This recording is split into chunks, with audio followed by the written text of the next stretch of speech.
Hey guys, welcome back to McPherson Family Vlogs. I'm so glad that you guys are joining us again. Today I'm going to do the promised top 10 favorite movies. These are for me, not necessarily for Sam, but just for me. My top 10 favorite movies of all time. Hopefully they'll tell you a little bit more about who I am. But without further ado, let's get started before I ramble on too long.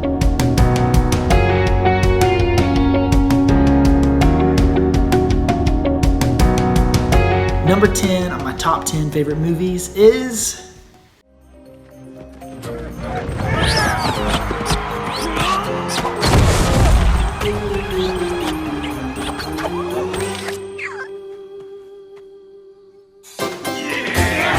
The Road to El Dorado.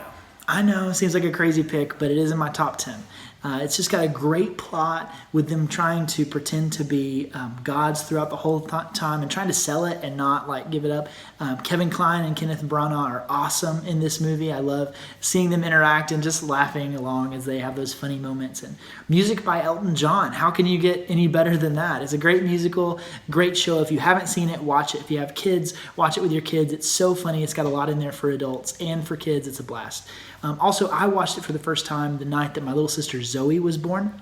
So I have memories of watching this movie, waiting on the phone call from my parents. I was with my grandparents, waiting on the phone call to hear if she had been born, if it was a boy or a girl, what they were going to name her, all that kind of stuff. And lots of good memories associated with this one. Let's take a look at number 9. Did you ever talk to your mom about how things are with Tommy? I don't tell her things. Why not? Because she doesn't look at me like everybody else, and I don't want her to. I don't want her to know. Know what? That I'm a freak. The Sixth Sense. Now, I know not everybody's into horror genre movies, and this one is pretty scary, but I would consider it still more of like a psychological thriller. It really plays with your head, and but the plot in this thing is amazing, and the writing is so good. For me, I connected a lot with the struggles of the little kid trying to figure out who he is and find purpose, and I think it communicates to a lot of us who deal with that. And of course, I love the director, M. Night Shyamalan, and kind of his movie direction. This was kind of what started him as a crazy good director, and great film. If you want to talk about it more, feel free to leave a comment below. I know it's a little scary, but it's an amazing film with a great plot, amazing turnaround near the end. Number 8. Father's sending me to finishing school. I don't know what my future will be. I do. You may be looking at me like, what? Why The Greatest Showman? I know. It's most recent movie, and it's like hot on our minds, and all the songs are definitely still stuck in our head. But for me, it represents more than just that movie. It's also musicals in general have been a huge part of my life, and this is the most recent, best one that I am into. And I love the songs. I love the story. It brings you to tears, and yet you also you feel the joy that they feel whenever they overcome some of the trials in that movie. And so Hugh Jackman obviously is amazing. I love having him on the list. He's a great actor, and in this movie he really shines as a singer, dancer kind of guy too. So yeah, and I mean the rest of the cast is huge too, of course, with Zendaya and Zac Efron and others. So yeah, hope you guys like this one too. Move on to number 7. No music. No music. No music. I think we're the only family in Mexico who hates music. Now, Coco is probably another one of those that you're like, dude, that just came out. Surely, like, it's not one of your favorites. But as I look backwards and I think about the greatest animated films that I've ever watched, because they've been a huge part of my life and a huge part of my watching career, I love Toy Story. I love The Road to El Dorado. I already put in there. There's some other Pixar movies that I really like the plot development of. Toy Story 3 was a huge one. But Coco, to me, tells the most cohesive, heart-wrenching narrative that I think I've ever seen in an animated film. The music just brings you in and makes you feel like you're part of that culture, part of his journey to define like who he is with his family and with music. And of course, as a guitar player, I love seeing the kid learn to play guitar and just kind of excel at that. It's an amazing story. I would watch it again any day. Also, the first time I watched it was 2 weeks after my daughter was born, so I'm holding little baby Opie watching this movie, and I remember whispering in her ear, I was like, "You are my Coco." And she was 2 weeks old. She doesn't know what we're talking about, but just great memories associated with this movie too.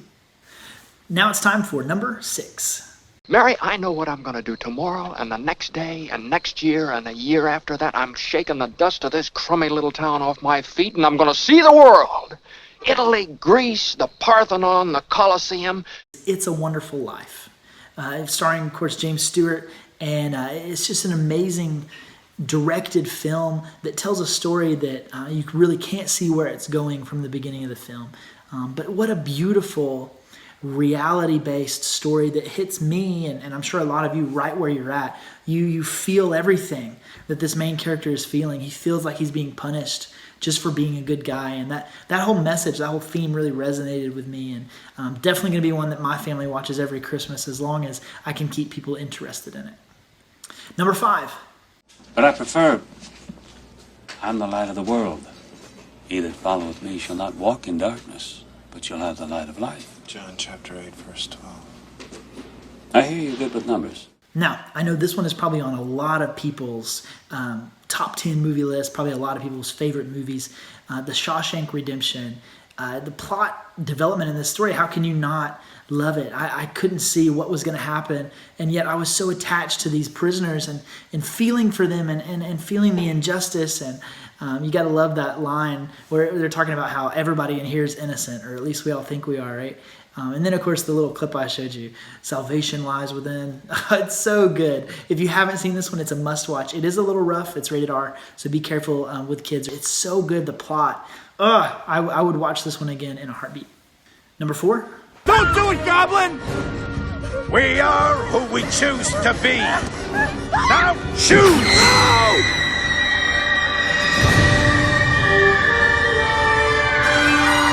This movie came out in 2002. That makes me 7 years old. Of course, SpiderMan. How can you not love this movie that started it all, right? With the Green Goblin and Harry and MJ and the scene at the beginning where they're in school together and the senses. It's such a good movie, and I think that we owe a lot of what superhero movies are today to what this one brought out, which is just unstopping action, super exciting character development. You feel for Spider-Man in this one. He's not just an aloof comic book character. You actually get to experience some of his emotion and his choices, and I love that about this movie. Also watched it when I was 7 years old in theaters with my dad, and I remember being a little scared at the end. I'm not going to ruin it for you, but it's such a good film, and how can you not have one of the original kind of start of the whole superhero craze that we have now on my list. I mean, it's affected so many of the movies that I watch all the time now. Number 3.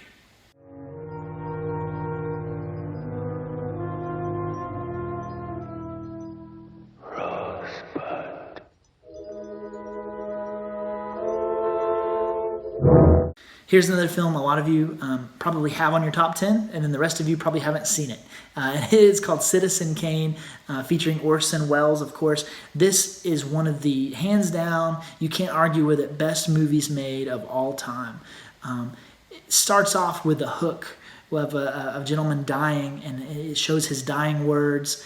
And then the rest of the film is you trying to figure out what it all means. Who was this person? What kind of effect did they have on the world? And why did he say those last words? Such a mysterious, interesting story that it tells. I love the narrative. Also, so many just crazy film devices and film tropes were developed inside of this movie. You see interesting long shots. They're just like long stretches of film where the camera doesn't cut. It just stays focused on one thing.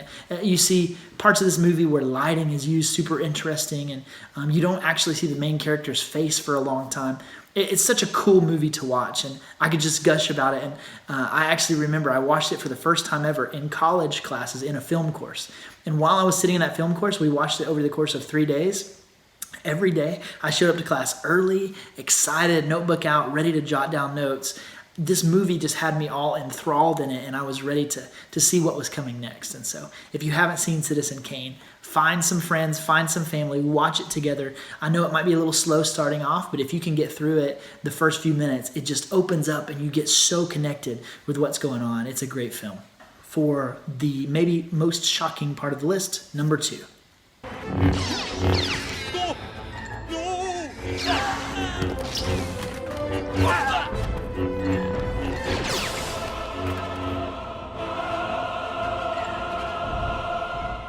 Now, I know that this is 3 separate movies, and maybe that's cheating, but what it represents to me is all through my lifetime, there have been sagas and series and things that have come to big fruition, and I've gotten to watch all those movies along the way, and it's so much fun, and it makes a movie really stand out in your mind. And so what I took is my 3 favorite series, and I decided I would give you kind of the top movies that I like from each of those. So for Star Wars, it's Revenge of the Sith, which of course is number 3. I watched it as a kid. I was just 9 or 10 years old, and what a cool flick. The story of Anakin slowly turning, it just still stirs me as I watch it.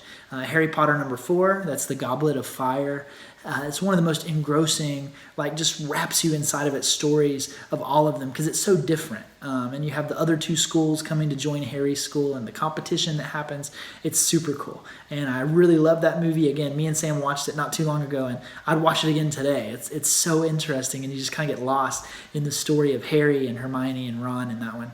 And then finally, of course, Avengers Endgame, just happening last year.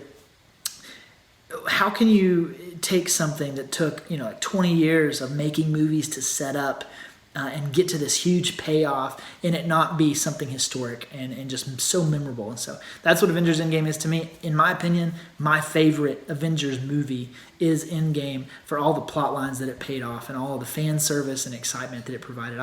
I love Avengers Endgame, and I'd watch it again too. One final thing before I get to number 1, I have a few honorable mentions. These ones just missed the top 10 by a tiny bit.